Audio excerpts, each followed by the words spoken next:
Well, good morning, and welcome to the State of the School for 2014. I'm delighted to see you here, and we're going to be talking a lot about what we've been doing, and particularly around the themes of collaboration, community, and cures. But first, I want to say that everything we do is because of the people who participate in our programs. The faculty, the students, the staff, and our collaborators in the community. Everything we are and everything we do is the people who participate. So thank you for what you do, and thank you for being part of this extraordinary melange of exciting individuals who come together to make a great deal of progress. We've set our mission as excellence in education, community engagement, and translation from discovery to cures.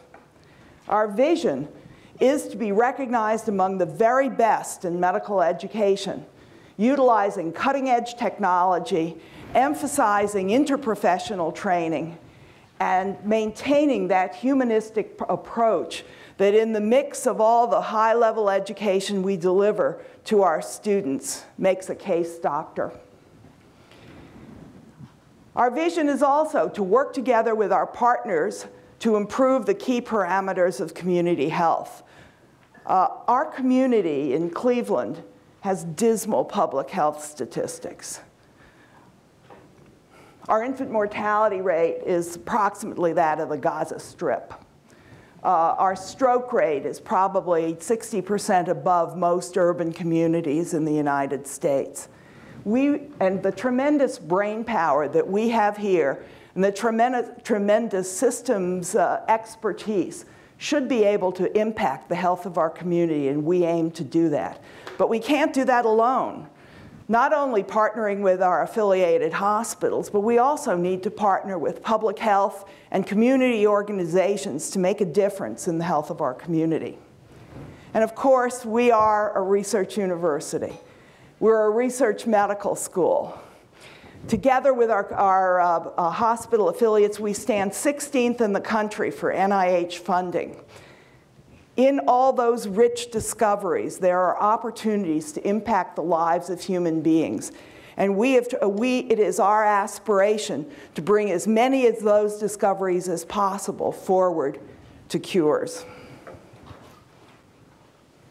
So this is what I'm going to talk about today in general. Some of them are hot button topics, and some of them are just hot. First, I want to talk about the successes that we've had in this last year. And I can't possibly talk about all of them, but your souvenir program that you received from our gentleman at the door will list a great many of the awards and the promotions and the excellence that we've displayed this year. I can only mention a few here. But I do want to shout out to Carol Moss and her team in development. She hit the Triple Crown this year with record-breaking attainment, cash, and annual fund gifts. And this is fantastic. But of course, no good deed goes unpunished. And the university has reached its $1 billion goal in its capital campaign several years early and promptly turned around and said, okay, now the goal, we're moving the goalpost, and the goal is $1.5 billion. And we're very excited about that. The medical school's portion of it is $500 million. Now, you heard me say when the goal was $350 million that it wasn't enough and we had to blow past it, and we have. So I got to tell you, $500 million is not enough, and I'm challenging Carol and her team to blow past that as well. Yeah, you bet. So we have a lot of things to celebrate. 2 new endowed professorships were awarded this year. Jonathan Haynes became the Mary W. Sheldon, MD, Professor of Genomic Sciences, and Paul Tesar, the Dr. Donald and Ruth Weber Goodman Professor of Innovative Cancer Therapeutics. We did really well at the university level this year. I'm very pleased with that. So 3 of our faculty were named in this year's class of distinguished research professors: Dominique Durand from biomedical engineering, Jim Kazura from global health, and Mike Weiss from biochemistry. Now, Jim had the double feature in that he was also named a distinguished university professor, along with Kurt Stange from the Department of Family Medicine. Both of these people are extremely distinguished in their field, and I'm just delighted that the university saw fit to recognize that as well. Really a good show. We also did very well on university honors in other respects. Karen Olness received the 2014 Frank and Dorothy Hummel-Hovorka Prize. That's really the highest prize that's given at commencement for faculty in this university, and Karen's lifetime of work in global health and health for children around the world. Karen, it's a shout out to you.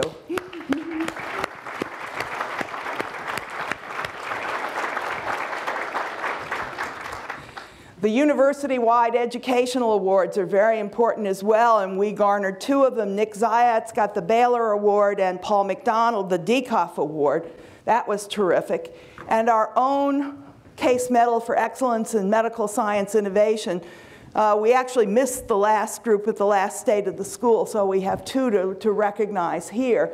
Last year, Mike Constant and Bob Stern received the medal for their marvelous participation in the development of a drug that is likely to be curative for patients with cystic fibrosis with the G551D mutation. This is really a remarkable achievement of bringing a drug forward from nothing through clinical trials and then implementing it in the most imaginative and effective way. And this year, Mark Griswold from our Department of Radiology got the medal for magnetic resonance fingerprinting and all of the associated imaginative applications that this can bring. And of course, we give you the medal, but now we're looking to you for even more innovations, so don't hide out. Crane's Cleveland Business was good to us this year. We had 2 named in 40 under 40, and Elisa DeFeo who works on ovarian cancer, and Nicole Steinmetz who works on nanotechnology. I can probably attest this is going to be the last time they tell their age. And Margaret Larkins Pettigrew in our Department of OBGYN, or reproductive biology, pardon me, the official name, received Crane's Cleveland Business Woman of Note award this spring. We have a number of healthcare heroes. We'll talk a little bit about some of them later on. But congratulations to all of them who every day work to improve the health of our community in different ways, but coming together to improve life in Cleveland.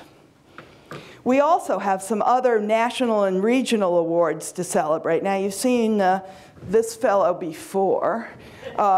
Mark really had a remarkable year this year, and Nortec recognized him with the award of the Inventor of the Year just recently. So this is a discovery to watch.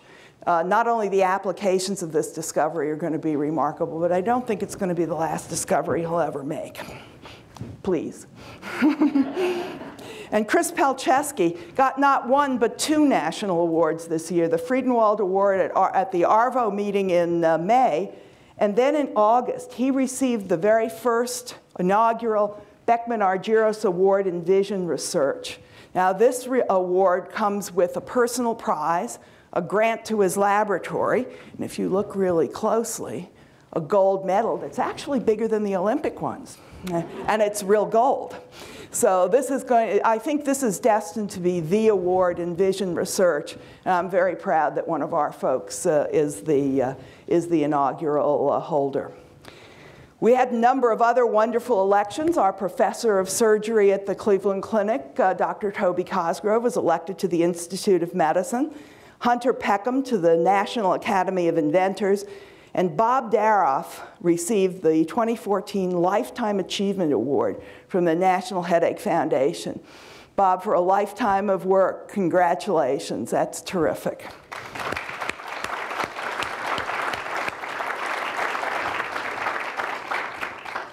We also had another inaugural awardee. Peter DeBlanc received one of the first round of Francis S. Collins Scholars for clinical and translational work for his work in neurofibromatosis. And our own Dr. Ted received the Outstanding Fundraising Volunteer Award. So he's quite a man, and if you don't know him, you should make sure you meet him, because he's been a huge supporter of the school and a huge supporter of the university and a prominent figure in town for many years. The very first TV doctor. So we have to go over and think about how we do what we do. So I do want to talk to you a little bit about our financial picture. So over the last 7 years, we've had quite a ride. You can see that the first 4 numbers are bright red. We climbed out of that, and the last 4 numbers are black. But frankly, the margin is pitiful on a $463 million budget. It's just the narrowest of margins. And we must be able to do better than that to have some stability in our activities. So I wanted to explain to you some of the changes in the various revenue and expense streams, and to solicit your help in figuring out how we can get the dollars that we need to make the investments in our coming programs. So this is what's called a bubble diagram. And let me explain to you. Each bubble is an aggregated amount of dollars, and the position of the bubble on the x-axis shows you how it's changed over the last 4 years, from fiscal 11 to fiscal 15. This is the 0 line. So if you're on the right of the 0 line, you've gone up in the last 4 years. If you're on the left of the 0 line, you've gone down in the last 4 years. The size of the bubble indicates the contribution of that component to our budget. Okay, so the greens are revenue, and the reds are expense. And the first thing you look, just looking at it as a scattergram, is the reds are on this side and the greens are on that side. Not so hot for us. If you look at the one green spot on the left side of the graph, what's gone up proportionately significantly over the last few years is our net tuition. Now, some of that is the increase in the amount of tuition, the 3% or the 2% or whatever. Some of that is that this year we did take some more students. We're increasing our class size in anticipation of having more space in a new building. But actually most of that is the master's program in physiology, the master's program in anesthesia, and other master's programs that have increased their enrollment. So that's a very significant piece of maintaining our budget. Unfortunately, the salary coverage from external sources has gone down. So the coverage of salaries on grants has been a very important component of our budget. And as you can see, that's down maybe about 9 or 10%. Indirect costs have fallen. And this is in the face of actually improved total research funding. The percent of that comes back to us as indirects is falling for a variety of reasons. The dean's tax and academic support payment have hovered right around level, and our pooled endowment income payout has been reduced. What has increased is faculty salaries to a small extent.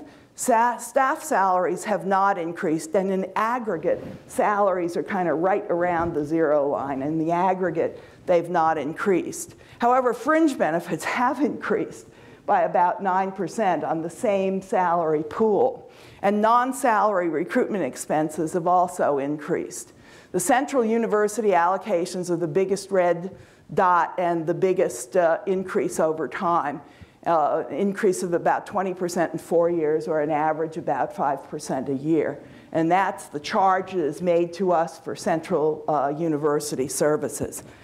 So that's kind of the mix that goes together to make our budget. And we're gonna have to figure out how we're gonna get the dollars to invest in the programs that we really want to invest in.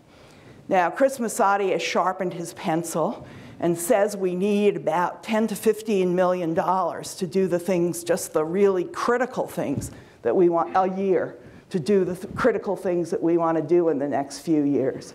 So we're soliciting your help in thinking about how we're going to accomplish that. I want to raise another issue for us, which is that you would think on a $463 million budget, you'd have a lot of slop or play in the system and you could move dollars around to be able to do stuff. Unfortunately, a lot of our budget is very inflexible. 290 million or so is grants, and we're not reaching into your grants to recruit the next chair of porcelanology or pay in the light and the heat and that sort of thing. Those grants are sacrosanct. The costs that are not under our control are nearly $75 million.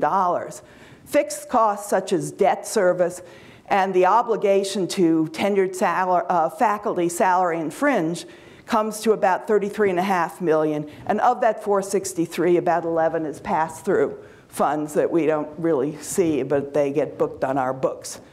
That leaves $52 million to pay non-tenured faculty, to pay the education establishment, the dean's office, the facilities office, the bridge funds, pilot funds, all of those things. So we're really not very flexible. And we need to figure out either how to control our costs better or how to bring in more money in the door. So how do we want to fund our ambitions? Here are some ideas, and we would welcome your suggestions. So some new master's programs are likely to be remunerative, as well as meeting needs both locally and around the country.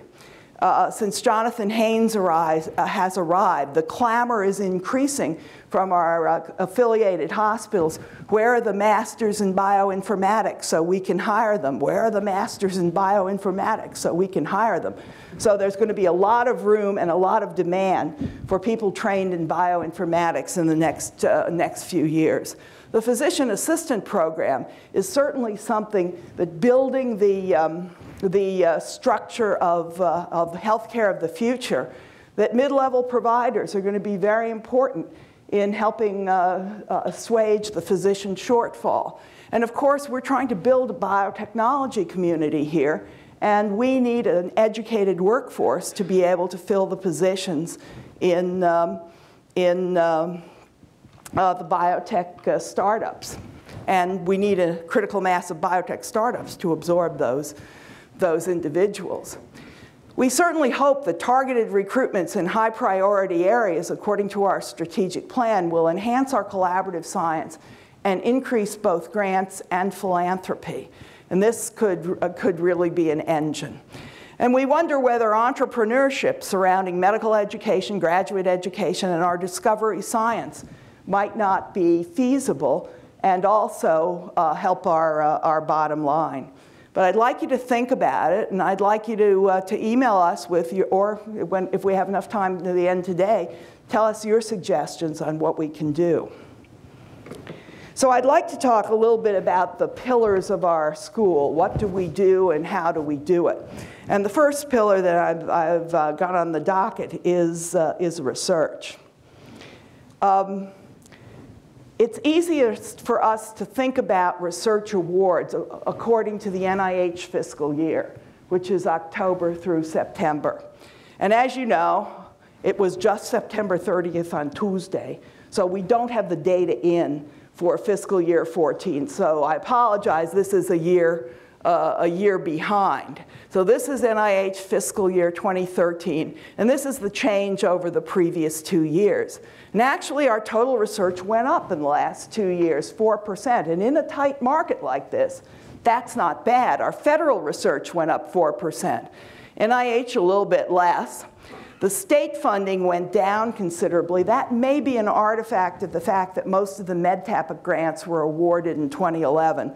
So that 2011 was a really good year, and we've otherwise been reasonably stable. Foundations have gone up, and industry grants have gone up a lot. Unfortunately, they're a very tiny piece of our portfolio. Now, we've subtracted from this the ARRA grants because that was a bulge that was going to go away. And this represents everything in the CWRU School of Medicine. non-VA federal grants from Metro and the VA, and no CCF dollars are in here. And one of the things that worries us about this recording is that 2013 dollars includes some large programs that the feds have discontinued that we had, including a big clinical study and also the National Children's Study, which is somewhat embarrassing because it had a really wonderful idea and a wonderful premise, and we ought to get off the dime and get it going. But it's going to be gone in 2014. We did, however, secure in 2014 a number of wonderful collaborative grants that I want to bring to your attention. SAMLA 2 in neurology, together with GQ Zhang, secured an epilepsy center without walls that has some components at Baylor. Jonathan Haynes is part of a consortium to sequence Alzheimer's genomes. Mitch McTay renewed the NIH Clinical Trials Network, which is a very prestigious network because they've collapsed multiple networks into only, I think, 4 in the country. So he's really leading a large consortium. Li landed a grant on biospecimens for cancer research to bridge gaps in etiology and management. Witold Surowitz in the Department of Physiology landed a very rare program project grant in prion research. And that is really a feather in his cap, and congratulations to Witold. And our AIDS research, ever good, ever prominent, landed a $12.7 million grant to Mike Letterman and Benigno Rodriguez. And there are others here, but these are some of the really encouraging, large, collaborative, associative grants that I think mark our organization. We snagged 2 NIH Director New Innovator Awards to Derek Taylor and to Rong Zhu. I think that we have a virtuous circle going here. Our basic science discoveries, our clinical testing, the drug development process, and smart utilization by our healthcare providers. And we need to keep spinning that circle ever faster and faster. Now, we have been working very hard, as I mentioned, to try to take discoveries from the bench to the bedside. Over the we started this program actually in December of 2011, really rolling January 2012. Since that time, we've funded 40 research programs to try to identify drugs and in efficient ways for some of our therapeutic targets. We have 40 research programs that we've helped in that way over the last 2.5 years, and 50 research programs that are being followed by our translational officers that have invention disclosures, patents in process, and the potential for really coming to human use. We have presented them to a whole variety of investors and drug companies that you see there. And our return so far has been about $7 million.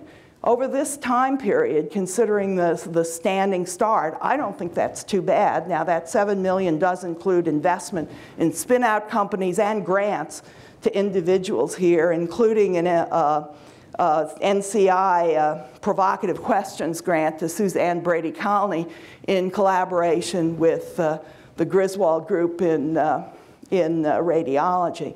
So we've got a lot of return and a lot of momentum on that. We have also gone outside to fund this. Now, our own program is funded by philanthropy in the Accelerator Fund. The Ohio Third Frontier has given us some money for Case Technology Ventures 2, which will invest largely in technologies coming out of Case. The Ohio Clinical Trials Collaborative is a collaboration of our CTSA with Ohio State and Cincinnati to accelerate clinical trials by A, making sure that we have the patients to enroll there before we agree to do it, B, accelerating and having common IRB contracting and budgeting processes. And this has proven very attractive. We have attracted, through Clinical RM, which is a CRO in Hinckley, $110 million of contract from BARDA. Now, don't ask me what BARDA stands for. I get it wrong every time. But basically, it's an infectious disease government program to test vaccines and new drugs for infectious diseases. And that sounds pretty interesting in the context of the Ebola epidemic that we're looking at now. We also have 26 new clinical trials from Pfizer and a number of investigator-initiated phase 1 trials that I think are going to be accelerated through the Clinical Trials Network. We're also very proud to have snagged the Center for Accelerated Innovations from the National Heart and Blood Institute, Heart, Lung, and Blood Institute. How can I forget the lung? There were 24 applications for this program of accelerating from bench to bedside. There were 3 awarded. One of them was a consortium of all the University of California medical schools. One of them was a consortium of all the Boston hospitals. And then there was us. So we're pretty proud that we have it. And one of the comments from the program officers when they came was, well, we almost didn't award you because we looked at your program, we thought they were so good that you might not really need it. We need it. We need it. And one of the first pilot grants is actually going to Sandy Markowitz for some remarkable discoveries that may have broad implications for blood disease. Now, our bridge funding program continues. Since its inception, we've invested about $6.5 million. And the grants over all the years that they're awarded total $87 million. So I think this is an opportunity to keep research going in a difficult time. The CTSC has awarded nearly $4.5 million in pilot grants, and the grant return so far is about $42.5 million. So we think we're giving investigators the start before they actually have anything but an idea. And we think we're trying to keep them going once they're funded and need a little bit of oomph to get past. So those programs, I think, have been quite successful.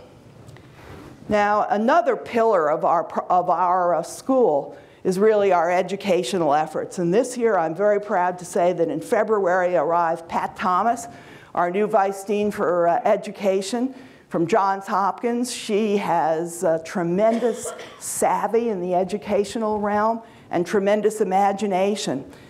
You know, we rolled out Western Reserve 2 in 2006, but no curriculum is ever done. Curriculum is a living, breathing entity, and it needs to evolve every year.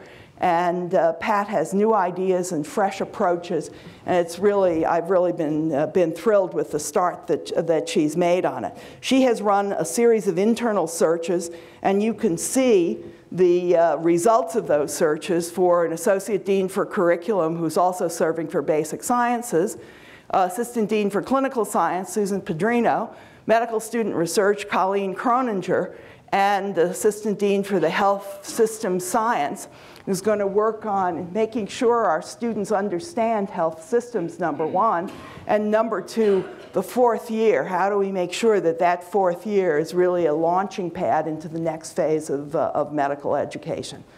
I am pleased to note that there is a surfeit of X chromosomes. We have been working on a PhD in clinical investigation.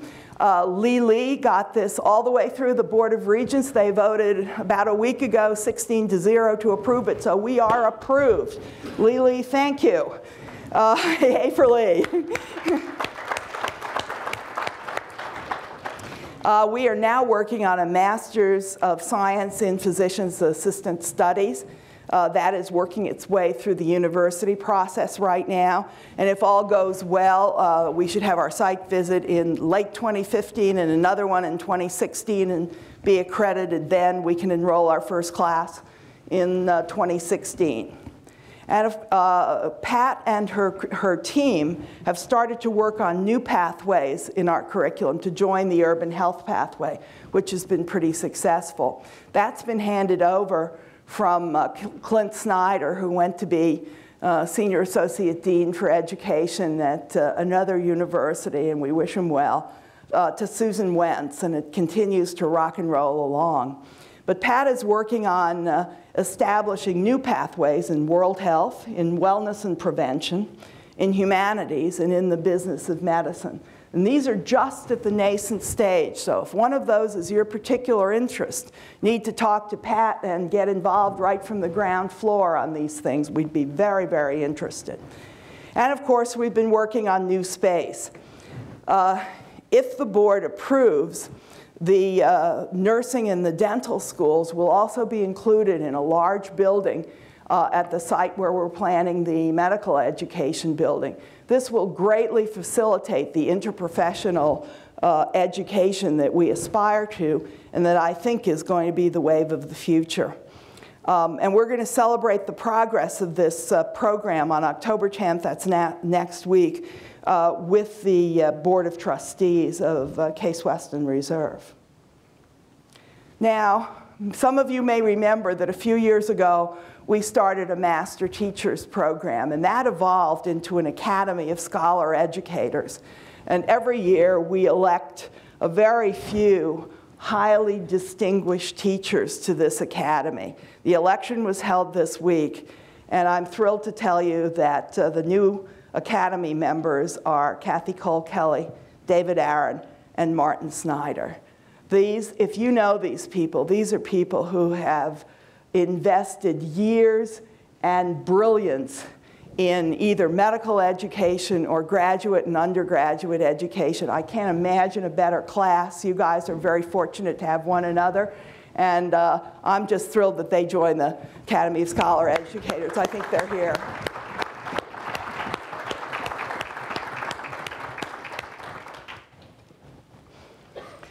Our new class is spectacular as ever. They rolled in with their usual high-level academic credentials and their usual panoply of prior experiences. We have a couple of DJs. We have a casino card dealer. Hey. And my personal favorite, a wilderness first responder, because I figure when the apocalypse comes, we're ready. This group here is on the steps of Severance Hall, eager to begin their program. And in this class also, there are some historic legacies. Dr. Ted's grandson is in this class. And let me see if I get this right, because Carol will correct me if I'm wrong. We have the great-great-great-great-great-great-grandson. I think it's 7 greats. Of the very first dean of the Case School of Medicine.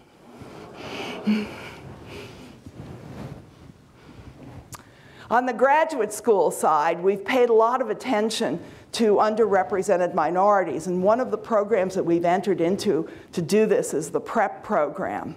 And there are 38 students nationwide in the PrEP program. We have, I think, 11. And the PrEP Mentor Awards this year went to Ruth Carey and Agata Exner, who were seen there with their students. The PrEP students constitute almost a quarter of our underrepresented minorities, so participate in our graduate program. So participation in this program is very important to get people in and excited about going to graduate school. The Doctoral Excellence Awards continue apace. The folks who graduated this past year, 2013, 2014, had an average of 3.1 papers apiece. That's not too shabby for a graduate student. So we're very proud of the graduate program, and there are our newest graduate students in their long white coats at their white coat ceremony. Say hello to them and make them feel welcome if you see them in the halls. Any medical school or any academic health center has comings and goings, and this year is no exception. We have a number of new appointments and transitions that have occurred this year. Nicole Deming is now the Assistant Dean for Faculty Affairs and Human Resources. Jonathan Haynes, the Director of the Institute for Computational Biology and Chair of Epidemiology and Biostatistics. We have a number of interim chairs, including Ed Chirullo for Urology, Connor Delaney for Surgery, Evan Daenerys for Neuroscience, Wanda Cruz-Knight for Family Medicine, and Hope Barkoukas for Nutrition. In addition, we appointed Jim Rowbottom, Chair of Anesthesiology and Perioperative Medicine, and John Shea, member of the Institute of Medicine, Chair of Physical Medicine and Rehabilitation. That program is based at Metro.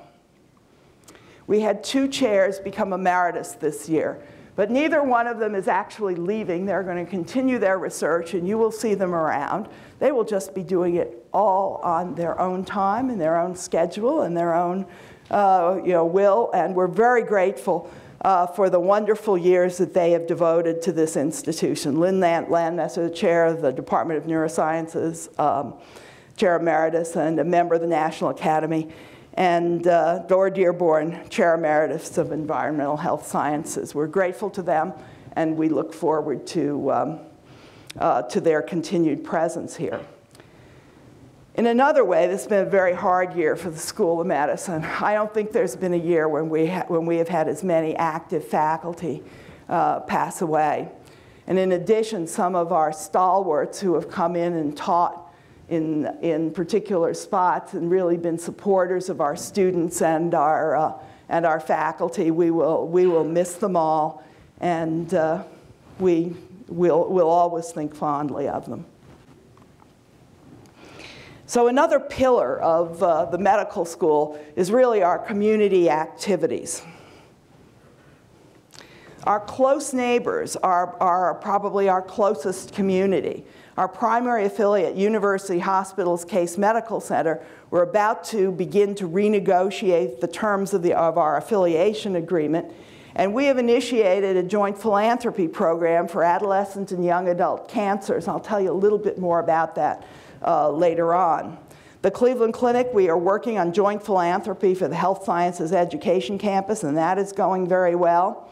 For Metro Health, we renewed our affiliation agreement this year, and this is actually the 100th year of affiliation, of formal affiliation of Metro Health with Case Western Reserve.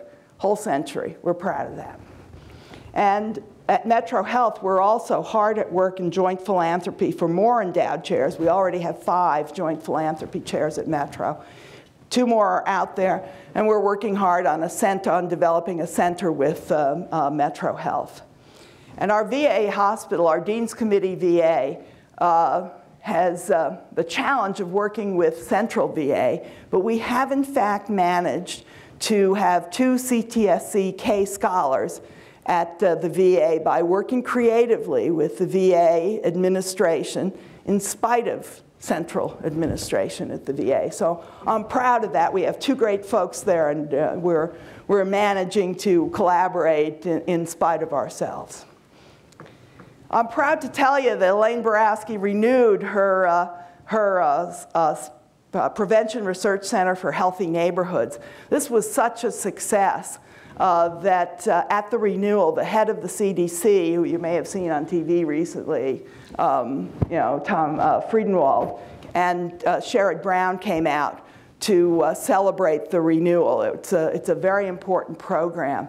They are working in many ways, but Erica Trappel, who's been a new recruit in the last 5 years to this center, has been looking at little cigar sales in the inner city. Turns out that the teenagers are smoking at the same rate as the adults in the inner city. They're just smoking these little flavored cigars. Isn't any better for your lung, but boy are they tempting, and they sit right at the checkouts of those corner stores. So this is a big issue now that we're going to have to address. And the case board chair, Chuck Fowler, and his wife, Shar, gave us a substantial gift to establish the Angie Fowler Adolescent and Young Adult Cancer Research Institutes. The Fowlers lost a daughter to melanoma in that age range. And until I started to look into it, I didn't realize how devastating cancers are in that age range. We do pretty well in youth. We do sort of well in adults. It's dismal for the 15 to 25 age range, the survival rate. And by the way, this is improved and this is improved. That hasn't improved at all in 30 years. So it's definitely ripe for investigation and ripe for the Cancer Center to take it on. We have had a lot of community outreach this year. The urban health pathway students have done health fairs. The bottom one there is at Arbor Park. We've participated with other agencies. This is the Siemens Baton Pass to raise money for cancer, for Stand Up to Cancer. And also, we have had interprofessional organizations to work on the community health issues that are in our community. One of our biggest programs is really with the Cleveland Metropolitan School District and working with youth in the community, both in health education and in science education. The Robbins Bridge program, championed by Bob Haney, has grown over the years, and it is with John Hay High School of Science and Medicine. The Horizons program is with the MC² STEM High School, and it is a student-initiated program that has now come under the wing of the medical school. They did it completely independently initially, raising their own money and partnering to mentor students at that high school. The North Star Collaborative Anatomy Camp helped get Sue Wishbaratz her Healthcare Hero award this year. Inner city kids, Laurel School kids, and our anatomy faculty and our students work together to take middle school level students and introduce them to science and some mentoring. Our students do the physicals for the National Youth Sports Program camp. We participate in community health fairs. And one of the cool things that's pictured here actually is a connected health education. Cisco donated over $1 million worth of equipment so that our students here can do health presentations and science presentations to John Hay, eventually John Hay 2 on the other side of the city, and schools in the inner city of Akron to connect them all up for education. And Bob Haney graciously donated a piece of his space for that. Had to paint it up with a special paint. What is it, $800 a gallon? Fortunately, they're donating that. But in fact, it works. What the paint is for, don't ask me. There are some things that are beyond the limits of my knowledge. So where are we going? I have to think about this, and we have been thinking about it over the last few years. We really got a lot to do. You've seen that we've had a lot of success, but we also have a lot of things that we still need to learn, both in the laboratory and in the community, and to develop in our educational programs. I hope you realize that there are a lot of resources that have been developed by the Office of Faculty Development and Diversity. The Faculty Toolkit series is a monthly workshop that each one focuses on something that is relevant to faculty development. So promotions and tenure occupy several of them. How NIH grants are reviewed, negotiation skills, those kinds of things. Links is leadership in something or other communications series. And there are programs see, I need the communication skills, don't I?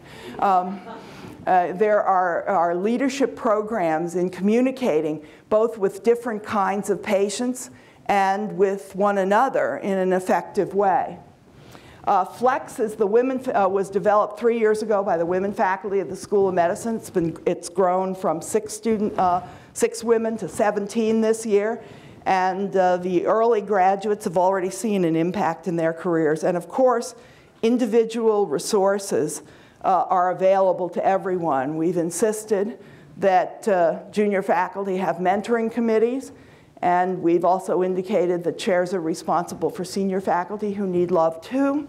And we have a number of resources through Sana's office that are available for support of faculty at all levels. So for more information, Dr. Sana Liu is our Vice Dean for Faculty Development and Diversity, and she needs to be involved with things that you think are important.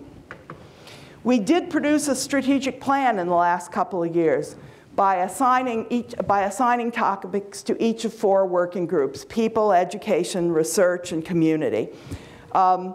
These groups, as they moved forward, presented and solicited feedback at town meetings, both at the home campus at the VA, at Metro, at the Cleveland Clinic, and I think there were 2 rounds of those town meetings as the plan evolved in the whole circuit. There's been enormous input into this plan, and the implementation will begin this fall. And there's the URL for the strategic plan. If you're interested in reading it, please do. And we're excited to be beginning it. The little synopsis from a very personal point of view is that all 4 groups really identified faculty and staff development as a high priority. So Sana's office takes front and center in many of these things to offer programs and support for faculty and staff development. The research priorities that were identified are in fact being implemented, and we look back over our investments in research over the last 5 years, because we had a pretty robust plan 5 years ago. And I think we found that over 80% of the investments really were in the strategic high priority areas.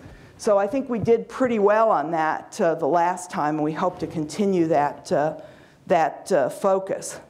We aspire to be the very best in medical education and to be recognized for it. So that little corollary means that we're going to be encouraging scholarship in education. That this is frankly, I'm tired of going to the AAMC meeting, sitting in a meeting and hearing another school present something we developed 8 years ago as if it was God's gift to medical education right now. So we got to get out there with our publications. We got to get out there with our national prominence. We are at the cutting edge. We just keep that quiet. Shouldn't do that.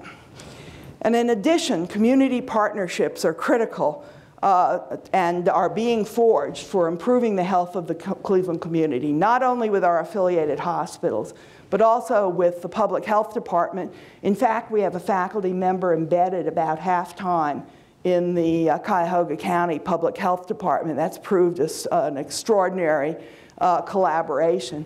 And we collaborate with a number of other agencies. Probably the most interesting is a 5-way collaboration in the We Run This City, the Cleveland Marathon, where we train the kids in middle school to run a segment of the Cleveland Marathon.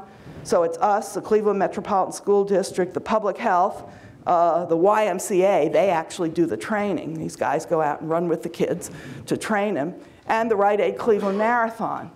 And we had about 800 kids running in the marathon. Now, admittedly, most of them run 1.2 miles, but some of them run 10. And I think this year we had 2 of them running the half marathon. And the key thing is that it makes a difference in their health. So I was stunned to hear that when we started this, about 18.5% of the kids in middle school had high blood pressure. Middle school. And by the time they trained for 14 weeks, it was down to about 8.5%. And you think, well, you go away, you know, come back again, you know, they'll all have backslid. But only to about 10%. And you train them again the second year, it's down to less than 3%. So it makes a difference. It makes a difference. And I think what the university brings to the party is not so much, it's the Y that does the training. You know, it's the school that recruits the students. We bring the clear-eyed evaluation to say, is this really worth doing or is it not? There are a lot of things that tend to get done because it seems like a good idea. And it's never tested. We don't want to put our resources into things that just seem like a good idea. We want to put them into things that are really effective. If you look at these 4 things that I've picked out of the strategic plan, collaboration is really essential to all of them. Collaboration is really part and parcel of everything that we do, from education to research to improving life around us. Bringing things forward from the laboratory to the clinic requires a collaborative effort. Now, our community can be defined in a variety of ways. You know, our labs, our departments, our school, our hospital partners, our city, and our world. We strive to make all of these communities better. We're one of the top global health programs in the world. So we get to claim some world as part of our community. Our city, we have Better Health Greater Cleveland that's improved the care of type 2 diabetes in our city. our school, our departments, our labs. We all have to work together to to make those things better. Of course, near and dear to my heart is going into the laboratory and discovering something that nobody else has ever known before. Something new, something that might be important, something that you can take forward to make a difference in people's lives, maybe. Maybe we're able to translate the discoveries in our laboratories into benefit. Maybe those discoveries will wait a while and then mesh with other discoveries and become important in understanding human health. And if we're very, very lucky, maybe we can use some of them to develop a cure. Collaboration, community, and cures, and a lot of energy and enthusiasm. So thank you for listening, and I think we have time for 1 or 2 questions.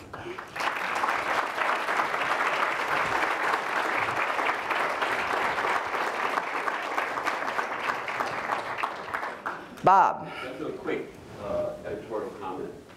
This collaboration that the public school system started 8 years ago, and really is been involved with the Cleveland Public Schools with the game plan to, as Pam says, get the birth mortality of third world countries in walking distance of these major medical centers.